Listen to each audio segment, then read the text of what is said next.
My hope is that this one inspires you to chase after your dreams.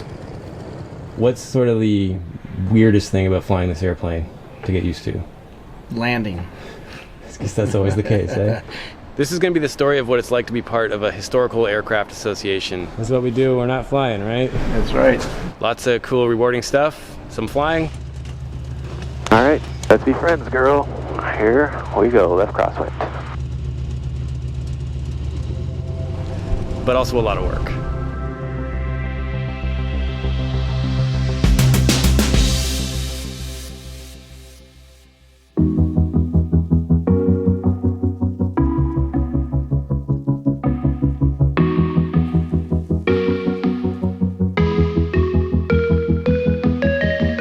So I came down to volunteer when Fifi visited the Historical Aircraft Association. It was a really awesome event and a huge success. They sold so many rides to the public.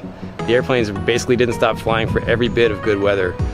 Unfortunately, I didn't get to do my currency flight that weekend. All right, have a good one. So this is the following week, and I came back to do my currency flight in the Harvard because I want to stay current in this airplane. This is an honor to be able to fly this thing, but it's a handful, and I do not want to get rusty. So I'm going to be intercutting this solo currency flight with some highlights from the Fifi event. I flew with minimal cameras for debriefing, but I'm glad I did because I caught an issue. More on that later.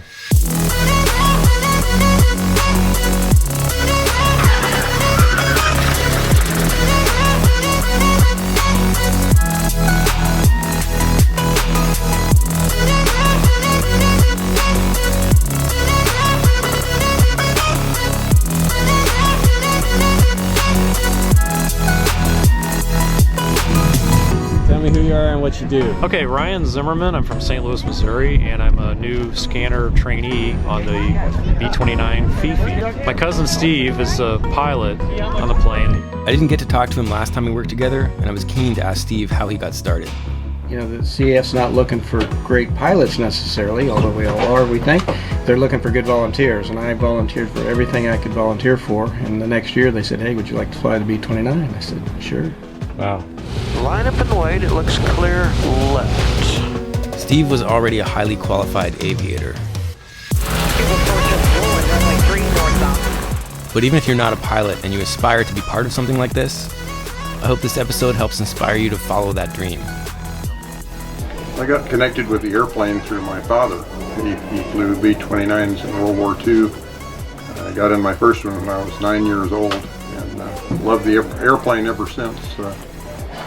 Kind of sad that he passed away in 2008, and I didn't find the plane until 2010. But every time I wash a window or enter the airplane, there's a memory of my dad. Wow, that's cool. It is. That's it's very a personal cool. thing Okay. for a lot of us. Yeah, I can relate to that. Part of my journey is that I want to get checked out in a Spitfire because my grandfather flew Spitfires. Mm-hmm. So I just got my T6 check out. Yeah. So I got a ways to go. Okay, just making sure there's nothing in there. That stick is out. A critical step before soloing this aircraft is to make sure the back seat is prepared. That involves stowing the passenger's stick, tightening up the seatbelts, and getting rid of any loose objects. This is a personal experience for me too as well. My dad was a bomber pilot in World War II, a prisoner of war, and I love the mission of the Commemorative Air Force to honor the men that served on these airplanes and the families that stayed behind to support them. And it's a real honor for me to be able to fly on these and to help to share those stories with people.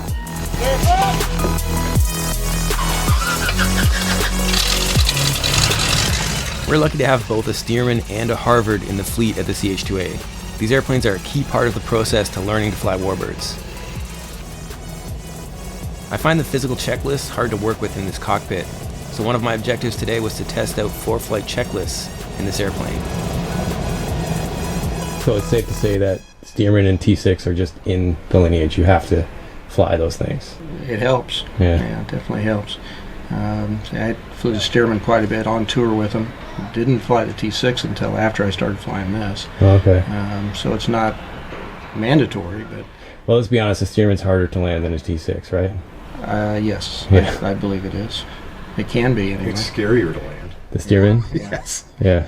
Wait, I can't see anything. Well, I'm just going to pray that this one works.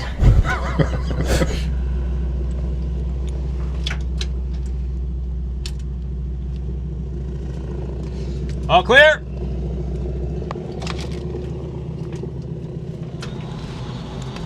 The inertial starter in this thing sounds awesome. While we're waiting for it to spool up, the two things that I found were missing on the physical checklist were turning the prop through for the first flight of the day and also prepping the back seat, both very important items that I would never want to forget. Contact! You're flying with an amazing Harvard pilot. Yeah, he checked me out in it. That's pretty awesome. When we're taxiing, it's pretty windy and it'll be a little noisy, but it'll be okay once we're airplane. Okay, cool. Okay? Yep. All right.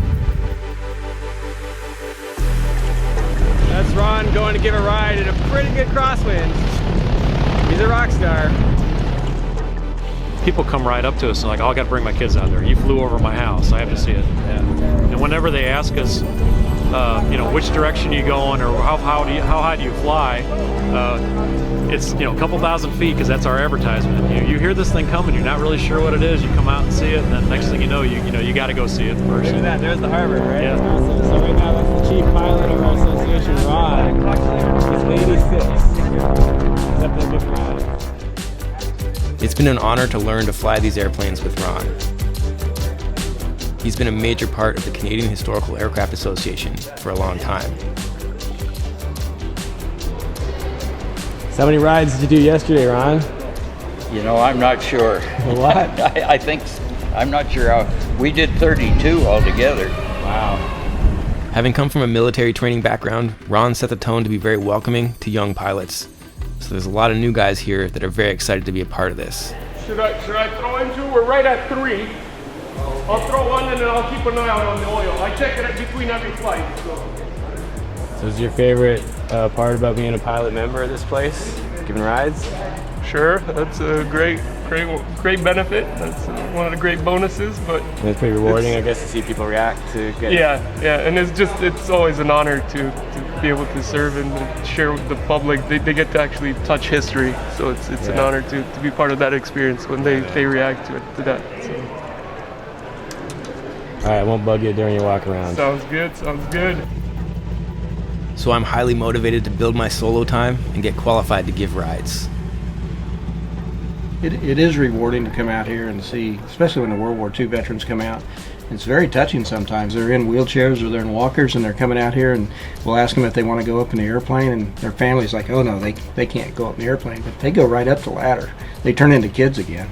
And a lot of them will start talking when they haven't talked about this stuff for years. Hey, winds are ground, it's Harvard, Foxtrot, Victor, India, Juliet at CH2A, looking for taxi for the circuit. I'll give way to the Chipmunk. Foxtrot, Victor, India, Juliet, winds are ground, runway 25, wind 210 at 10, altimeter 3012. Wait for the Chipmunk, taxi Golf Fox, cross 30. Hotel India, contact tower holding short, runway 25. Okay, we'll give way to the Chipmunk. We're going to taxi Golf Foxtrot, cross 30 to India. We'll hold short of 25, Foxtrot, Victor, India, Juliet. But this takes them back and they'll start talking, and so it's very interesting to hear their stories, and that's why we do it. You know, we get the stories out because we're losing. I've heard about 1,000 World War II vets a day right now. Really? So it won't be very long before they're all gone. So, wow, 1,000 a day. You got to get their stories, and people like you are getting some of that, and we videotape a lot of stuff and for history. Tower Chairman Foxtrot, Alpha Papa Golf is just past Special. I'd like to return inbound. Alpha Papa Golf into tower, good red base. Red base 25, Alpha Papa Golf. Pushing the stick full forward unlocks the tail wheel, which is what you need to do to make tight turns. That's one of the quirks in the Harvard that I'm still learning to manage.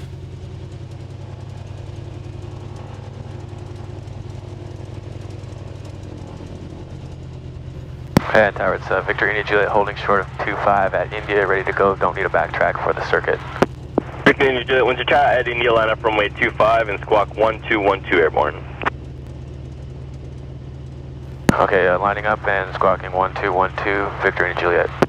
I have tried to get as involved as I possibly could in various ways and try to get out on tour as much as I can as well. I just really enjoy it, enjoy the interaction with the people, enjoy the interaction with my fellow crew members. Everybody is here for a particular reason. They either love airplanes, they have a personal connection like some of us do, and it's really an honor to be able to do this. So I'm not qualified yet to give rides. I was hoping to maybe fit in a currency flight while I was here, but you know, this is about volunteering and helping the operation. And they just had non-stop ride sales, so the tiny bit of good weather we had, gotta let the riders take the time in the airplane. So that just meant I had to visit again to get this flight in. Alright, let's be friends, girl. Here we go, left crosswind.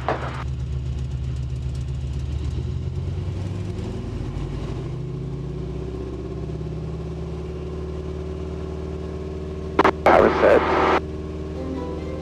And then for other jobs, like obviously you do the scanner position when it's flying. 0.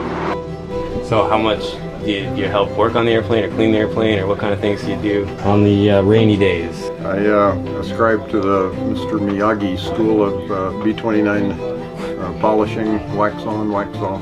That's what we do, we're not flying, right? That's right. Exactly what we do. She's looking really shiny. How long have you been working on the Harvard today for? The whole morning? Off and on, 2 hours. Yeah. 2 hours. Well, alright, well, I'll get on the chippy. In our downtime between tours with guests, we each pick an engine and keep it clean. So Jim's working on the Harvard there, and I'm going to try to get some dead bugs off the chipmunk.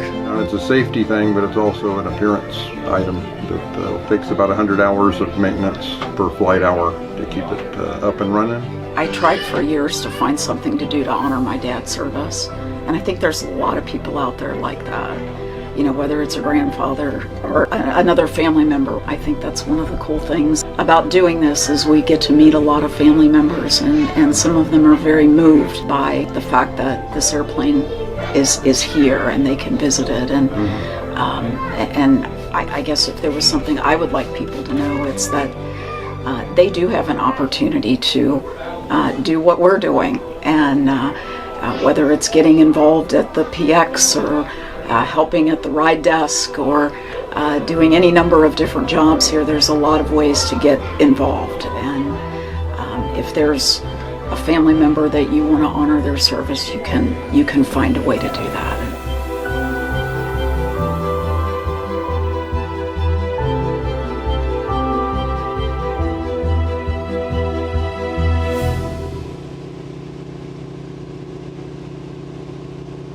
This flight took place on a pretty warm day, and at climb power, after 3 circuits, I wasn't happy with the low oil temperature, and I started to doubt myself about the pressure reading, so I decided the next landing was going to be the last one.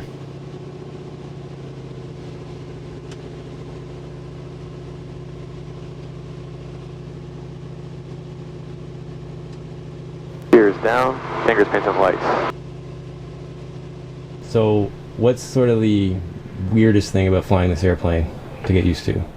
Landing. I guess that's always the case, eh? Yeah, the glass up in the front is all got a little bit of a curve to it, and you'll see us doing the duck and weave because we're looking through different panels of glass. And do you fly it on with a bit of power, or how do you handle energy management? No, it's kind of a decelerating approach. It's not like you'd fly in a jet or anything like that. So you're bleeding speed all the way in. Push tower, Charlie Yankee Romeo, left downwind 25, touch and go with the traffic plate. Charlie Yankee Romeo, Windsor Tower, roger. Number 2, follow, and you are identified. Be aware the T6 Harvard ahead of you is be doing stop and goes, so space yourself accordingly. Check remarks, and number 2, Charlie Yankee Romeo. Victor India Juliet Tower, wind 240 at 10 gust 15, cleared stop and go, runway 25. Okay, cleared 25, and I'm actually looking for a full stop on this one. Victor India Juliet Tower, clear to land, runway 25, plan to exit Foxtrot. Victor India Juliet, clear land. And each time you look through a different panel, the runway center line moves over. So it's left and right, and you're trying to average that out to figure out where the center line is. So It's a little challenging. Left seat guys usually land to the left of the center line. Right seat guys usually land to the right. Whoa. Not me. You're always on the center line, I know, Al. But no, typically that's the way it is, and it takes a while to figure that out, you know, where the center line is.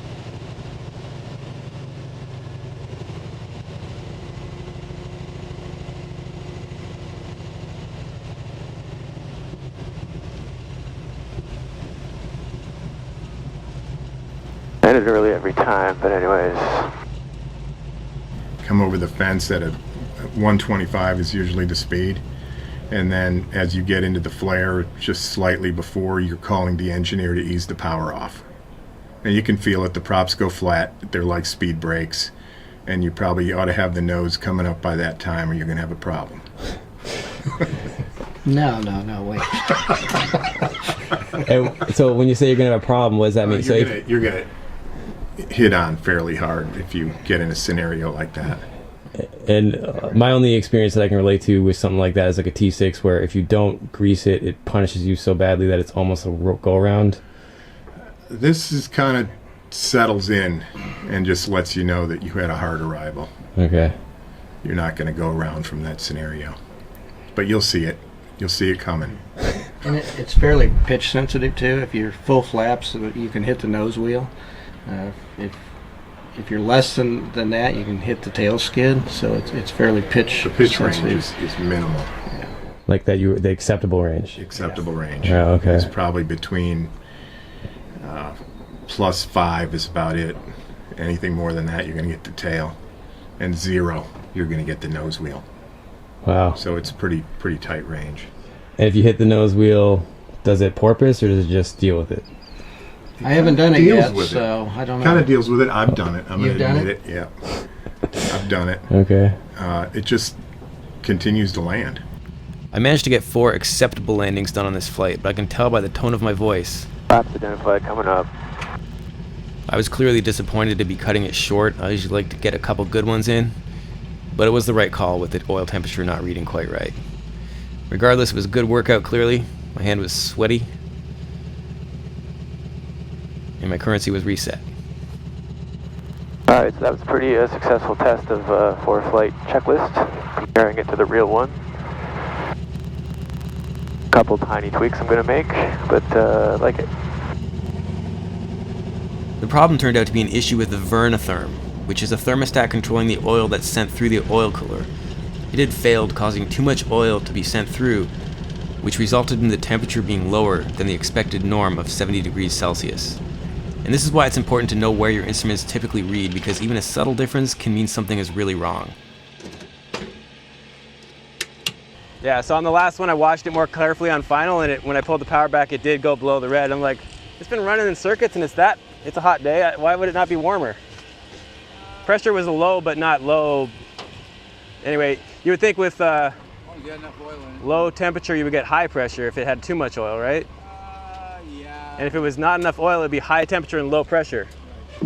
Anyway, it flew great, so my flying is fine. Once I had that distraction though, I was like, yeah, I'm just gonna call it after this one. I think I did 4, and the wind was picking up by the last one, so I think I timed it right.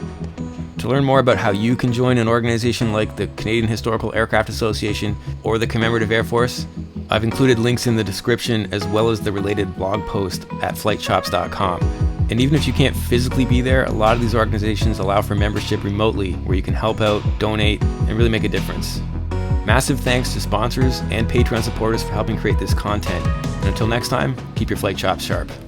The last time Stu's interview was like what I used to stitch the whole thing together. It was great. Uh-oh. You made me a star on the last one. Well, I got more comments from that B-29. And I was just flying. I don't think I was ever in the video, actually. What are you talking about? You were I know, but you can hear the star. You can hear my voice in it, but I don't know that I was ever seen in the video. Steve's not wrong. When I set up the cameras before that flight, there was no one in the seat, so I actually didn't get him in the frame. But seriously, check this one out if you're not one of the 3.5 million people that have seen it already. And for Patreon supporters, there's a long, raw, uncut version of this flight.